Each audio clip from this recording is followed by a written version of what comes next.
Hello, and welcome to Maybe I Can, exploring possibilities one sprinkle at a time. If you've ever found yourself asking, is this all there is to life? Then you're in the right place. I'm Debbie, author, speaker, entrepreneur, and coach. And every Tuesday, I'm here to share a sprinkle of hope and inspiration. Together, we'll uncover the more joy, more fulfillment, more prosperity, more fun. We'll share stories of transformation, actionable tips, and that little nudge you need to take the next step. So let's embark on this journey of discovery and say, maybe I can, to a life filled with more. Ready to find out? Let's get started. The Maybe I Can show starts now. Hi, everyone, and welcome to the Maybe I Can podcast. I'm your host, Debbie Weiss, and I'm so happy that you are joining me today. If I'm being honest, I was supposed to have a wonderful guest on today, and unfortunately, she was feeling under the weather, so I learned a couple of hours ago that she wouldn't be joining me. So I've decided that I'm the guest today, and the title of this episode is called A Sprinkle of Curiosity. So I figured that I'd start with asking myself the same question that I ask all my guests, which is, tell me about a time when you went from a defeated I can't attitude to an empowered maybe I can mindset. And I've shared countless stories with you, but I decided I'm going to share one that I don't think I have. And I don't know, you're not going to be able to really get a picture of this in your head for a variety of reasons, but I'm going to try and articulate it as best that I can to make you kind of get it. So my girlfriends and I have gone on girls' trips since I turned 50. So I'm 61. So let's say we've gone on 11 trips. I'd say maybe it was probably in 2019. We went to, oh gosh, well, I guess it doesn't, oh yeah, Turks and Caicos. And on all these trips, the majority of them were to somewhere tropical because we love beaches. And, you know, I'm not an adventuresome girl. I'm not a sporty girl. I love sports and playing sports, but not like what I would consider adventure sports or water sports. I don't really like snorkeling. I've never tried or never had any interest in scuba diving or just all those other water sports where, quite frankly, your body is out of the water because I've always had an issue with my weight. I'm also really bottom heavy, so it's always whatever I can do to hide from the waist down is always kind of a juggling act between a towel, a cover up, whatever. So my worst nightmare would be to have to be in a bathing suit, standing on a board, watching everyone basically make a fool of myself. But secretly, I was always curious about paddleboarding. It just looked like such a lovely experience to be able to be standing up there and looking down at the water and slowly paddling along. And I thought, I wonder, I can't do that. And even the fact, put aside that I didn't want to be standing out of the water on my, with my bathing suit, my body showing. It was more than that. It was, could I balance? Was I capable? Could I get from my knees to standing and not fall over? That in itself seemed like quite a trick. And I would tell myself on every single beach vacation, I can't. And for some reason, in that trip, I needed to try. And I think what made me try is we went to this little small, like, cove of a beach. There weren't a lot of people. It just seemed safer. And they were renting them. And so I actually thought, all right, let me try it on my knees. And I was able to get on with someone holding the board, so I didn't really have to balance. And so I'm kneeling and I start paddling and I start paddling and I'm like, okay, this is okay. But I don't see how I could possibly go from here to standing for a variety of reasons. And I thought, that's all right. Just do it on your knees. There's nothing wrong with that. You've never done it before. However, I never thought to realize I don't know how to paddle. Now, I know how to put paddle in the water and, swoosh the water behind me, but I don't know how to turn. I'm, I have, I'm directionally challenged. That's not really true. I'm just challenged with those kinds of understanding of, well, you move the paddle this way and will make the water go that way. And so then you'll turn this way. Like I have nothing like that. And so I start paddling and my friends are watching me from the shore and they're like, oh, look, oh, she's doing it. She's doing it. Well, the next thing you know, I am like out to sea because even I can't figure out how to turn around. And every time I'd kind of like do maybe a 180 turn, but never get all the way turned around. And then somehow either the current or would turn me back. And long story short, someone in a jet ski, they had to get the rental guy who had to hop on a jet ski, jet out there to get me. And it was quite a scene, me getting from the board onto this jet ski without falling in the water. Somehow I did. He got me and the board back. And, now we had something to laugh at. But later on that day or the next day, we went back to our resort. And it was still bothering me. I think my friend then gave me like a little tutorial on how to actually be able to steer and paddle so that I could turn around. And there I tried again, got another board, stood up on it this time, but I started from standing. So I never attempted going from on my knees to standing while I was on the water. So they held the board. I stood up.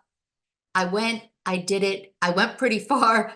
I didn't fall down. I was able to go out straight, make a left, head down the beach, make another left, and come back to shore. Of course, then I had no idea how heavy that darn paddleboard was. And I was dragging the thing. I could barely do it. Someone had to come out on the beach and help me. But anyway, boy, that was a long story to say. You know how sometimes you just have you don't want to admit to yourself or to others that you really do want to try something and you don't want to admit it because then you might be forced to try it and really put yourself out there. And it took me years to be able to say, let me give this a try. And even though I wouldn't say I was 100% successful, I learned something about myself. And afterwards, I have to say that I was pretty darn proud. Even though I didn't know how to paddle, even though I didn't go from my knees standing, you know what? I stayed on the darn thing. I never fell in the water, whether I was standing or I was kneeling. That in itself, I feel, was an accomplishment. But the biggest success was that I did it. I gave it a try because I had been curious for so long. And now I know. And I feel more empowered because I gave it a try. And that brings me into the topic of today, which is a sprinkle of curiosity, because I've learned that being curious can literally change your life. And so what I'd like to do is start by reading you just the first, not even 2 pages of the chapter in my book entitled A Sprinkle of Curiosity. And this is from my latest book, The Sprinkle Effect, A Guide to Creating a More Colorful and Fulfilling Life. Here we go. Shifting my mindset from I can't to maybe I can was life-changing. I opened myself up to new experiences, ideas, and people. I saw the world with fresh eyes, anxious to learn all I could about anything that would help me on my life journey. My exploration began with yoga, after I lost a bulk of my weight. I had always enjoyed exercising, but I typically chose classes with a dance component to them. I assumed that yoga was for flexible people who looked good in leggings. That certainly wasn't me. When I was 36 years old, I had a spinal fusion, which means I have titanium screws and rods in my lower spine. In addition, I had 2 hip replacements and sometimes still suffer from nerve pain. I was under the care of a pain management specialist who told me for years I should be doing yoga and swimming, and I would tell him neither of those things were for me. With my mindset shift and the encouragement of a friend who was a yoga lover, I decided to give it a try. I went to a class at my gym, and although I didn't enjoy it and could barely keep up, I noticed my back felt better afterwards. I couldn't deny the fact that it helped, so I continued going to yoga classes at the gym once a week. A new yoga studio opened around, oh my goodness, I can't read today. A new yoga studio opened around the block from my house, and my friend was one of their first customers. She loved it so much that she would go to a class almost every day. She urged me to give it a try. She particularly loved the hot yoga classes, and I was curious, but completely intimidated. My limiting beliefs reminded me that I would be judged and embarrassed. However, I was able to turn off the voice, overcome my fear, and attend a hot yoga class. 15 minutes into the class, I thought I would pass out from the heat and the speed and intensity of the poses. It was hard not to compare myself to my friend or the other students in the class. When we so-called rested in downward dog, I could barely rest without collapsing onto my mat. I don't know how, but I made it through the entire class. And when I was able to get outside and breathe some cool, fresh air, I was proud of myself. I decided to try again, but this time I went alone and attended a gentle flow class, which was more my speed. Even though it was challenging, the benefits were hard to deny. My back felt better than it had in years, and I always left the studio feeling peaceful and relaxed. I took the plunge and became a member. After trying several classes and instructors, I settled on attending 3 days a week. I'm stopping because that's kind of the end of that story, or the beginning of my yoga story. What I go on to explain is that I wound up finding my people in, believe it or not, a 5:30 a.m. yoga class. There was only 4 of us. We had, some other people who would come and go, and but they weren't regulars. And that particular instructor in that class was fabulous because she knew how to differentiate her instruction. And we all got comfortable with her and with each other. And it didn't matter that one or two of the girls could do so much more than I could. There was another woman who was kind of on even par with me. So some days she would do things that she knew that the other woman and I, who weren't as strong, liked better, but always gave the more flexible or stronger girls a challenge as well. And I grew to love it. When I first started with yoga, one of the things in the gym that I could not stand was Shavasana. And for those of you who aren't yogis, Shavasana is the name of a particular pose that comes at the very end of the class. It's also called dead man's pose. So the very last thing you do is you lay on your back, literally like with sprawled out almost, your arms and legs, just everything completely relaxed. And you close your eyes, and that's the pose. And when I first did it in a class of like 25 strangers, when they said just kind of sprawl out and close your eyes, I couldn't do it. I mean, I did it, but when I say I couldn't do it, closing my eyes, my mind was racing.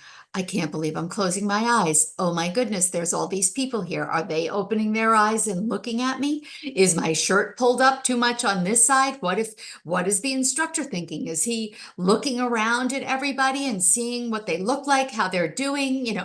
Oh my gosh. And I just thought, if I get up now in the middle of Shavasana and just walk out the door, will anybody notice? That's going to be more embarrassing. So I better just stay here. I mean, I am giving you the play-by-play of what was going through my head. Think of it what you will. This is what it was. I couldn't stand it. It was almost like I dreaded the end of the class because I didn't want to have to lay there in a room of strangers with my eyes closed. But in this class where I felt very comfortable, Shavasana grew into my absolute favorite pose because it was like, I was glad the class was over because it was challenging. And now it was like all of that energy in your body and your mind that you used in the last hour, you just were basically let it all hang out.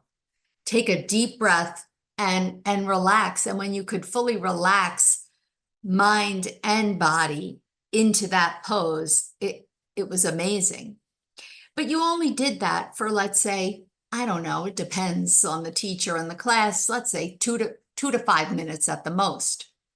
Well, one day at this 5:30 a.m. class, my yoga teacher comes in and says, we're going to try something different today. For the last 15 minutes of class, we're going to meditate. 15 minutes. And I even said, 15 minutes? I have never meditated. And she said, well, you do Shavasana. That's a form of meditation. And I said, yeah, but what you're talking about is at least 3 times more than I've ever done before. Of course, she said, don't worry, you'll be fine. Well, when she was about to start that portion, I thought, okay, where's the music? There was no music. There was no nothing. Was anybody going to say anything for 15 minutes? There was going to be no talking, no music. What? And she said, nope, it's in silence. Okay. So I closed my eyes, and for the first, I don't even know, 5 minutes maybe, I started telling myself, not the same stories that I had told myself the first time, but it was really, how am I going to sit here for 15 minutes and not talk and not open my eyes? And there's no music. And oh my goodness, who can do this? And, my thoughts just, they were everywhere. And all of a sudden, in my mind, out of nowhere, I hear the song, I Will Survive. I hadn't heard that song. I mean, I like the song. It's not like, in my top 100 songs that I love. So it's not, one of those songs I typically would hear. And I started crying because at that time I was under an intense amount of stress. And it was like I was being sent a message that I'm going to get through this. And I couldn't wait to open up my eyes and share with everyone this transformative experience that I had. And from there, I realized, okay, maybe I can meditate. And I decided, I got an app and I tried, different things, either music, no music, someone talking. And I did find that someone talking to me was more helpful. So I stuck with that. And since then, I've gone on to learn transcendental meditation, which you do for 20 minutes at a time, no music, no talking, no nothing. You're kind of repeating a mantra in your head. And I can't get enough of it. It has transformed my life. It really has. I keep using that because this whole idea of a sprinkle of curiosity, all of these things, I had all these preconceived notions about. this is not for me. This is too woo-woo. This is just made up. So just so many different stories that I was telling myself. And it might not have worked the first time or the second time or the third time, but I gave myself enough chance, enough variety in the types, the settings, that I found something that actually worked. And then since then have been able to experiment with other things. And now it's been about 5 years since I've been meditating. And I'll tell you, I wish there was more time in the day for me to meditate. Okay. Let's talk about something else that I tried. Again, I didn't even know what I was getting myself into. A couple of years ago, some of my friends and I went to a spa in the woods, a couple hours away from where I live. And we signed up for a class called forest bathing. I never heard of it. What were we going to do? Figured we'd just be taking a walk in the woods. But we walk out the front door of the spa, and the leader says, I want you to go over to a tree. And I want you to explore the tree, touch the tree, smell the tree. I don't remember what else. And there was three of us, we made those eyes at each other like, what is this? And what did we sign up for? And so we each walk over to our own tree, still looking at each other, exchanging glances, like, what am I going to do? Rub this tree up and down? Like, again, there weren't that many people in the class. We couldn't figure out a way for three of us to make an escape. And it was like an hour and a half long thing, this forest bathing. And afterwards, after, a few minutes, we got back in a group and she said, who wants to share what they've discovered about their tree? Of course, none of us were raising our hands, and someone answered. I don't even remember what they said. And then she wound up going around the group and everybody had to say something. Oh my goodness. I mean, I don't even remember what I made up to say. And we continued on this journey, and it was kind of the same experience in that, I think we were all didn't understand the things she was saying and telling us to do were odd because we just didn't get it. Why would anyone do this? And what is the point of all this? And this is really too woo-woo out there for me. And it continued, and we went to different, it was then different things. It was leaves and I don't remember, branches and all different things. But I have to say, probably maybe about little less than halfway through, each of us started sharing a little quicker. And each of us had answers that were more in depth, because when we let go of all of those stories, it changed the way we were looking at what we were doing.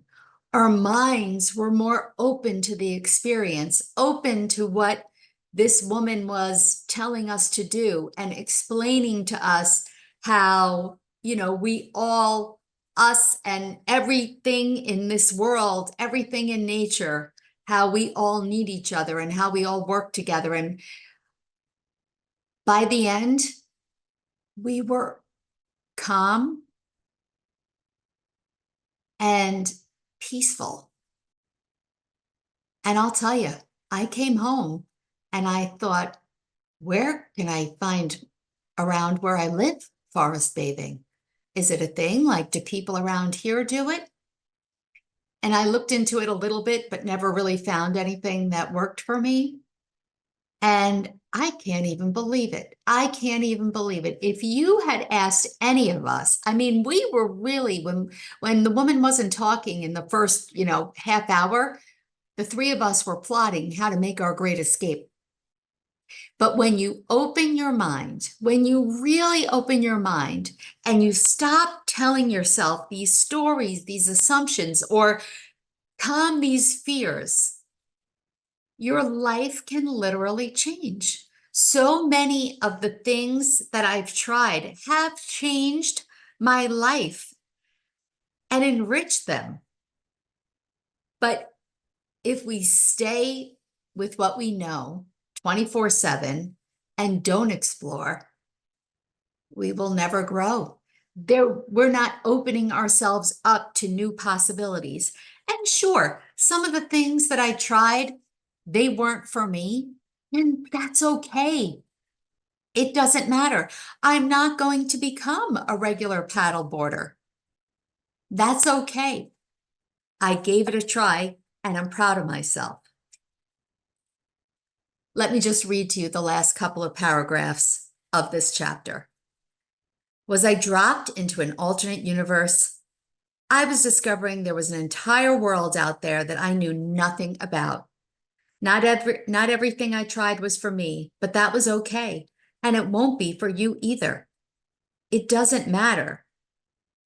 Because it doesn't matter though, because it was interesting and stimulating, shifting my outlook on life. Each morning, I woke up excited about the day, looking forward to experiencing and learning new things. All those preconceived notions I had disappeared. I saw firsthand how many of those beliefs came from a place of ignorance and fear. Curiosity opens up new opportunities, making life richer and more interesting. So drop all those assumptions, biases, and judgments and get out there and be curious. Open yourself up to something new today. Maybe it's a book from a genre you've never touched or a class you've been curious about. You don't need to leap. Just take one small step. Who knows? It might be the beginning of your own beautiful journey towards a more curious and fulfilling life, leading you to amazing places. So I ask you, what are you going to do today? What is something new that you can try? I would love for you to share that answer with me, either on social media at debbie.r.weiss or email me at debbie@debbierweiss.com. And before I close, I just want to share with you that just today, I am just launching a sale, a 25 for 25. Yeah, I think that's what I'm calling it. It's kind of catchy. So the Maybe I Can Begin to Change My Life course, which is ordinarily $47, is now going to be $25 through the end of the year. And not only that, you can buy it for yourself. And now there's also a button where you can gift one to someone else. So go over to debbierweiss.com/begin change. And with that, please go out there, be curious, explore. And until next time, I'll see you next week. Thanks for spending part of your day with me here on Maybe I Can, exploring possibilities one sprinkle at a time. It's been great having you, and I hope you're leaving with a spark to light up your journey to more. Remember, every big change starts with a single maybe. If you're ready to kickstart that change but not sure where to begin, I've got just the thing for you. Head over to download my free guide, The One Critical Step to Kickstart Change, and take that all-important first step. Let's make those maybes into reality one sprinkle at a time. Catch you next Tuesday at 4 p.m. Eastern, 1 p.m. Pacific with more stories, tips, and that extra push you might need. I'm Debbie saying goodbye for now, but always remember, maybe, just maybe, you can.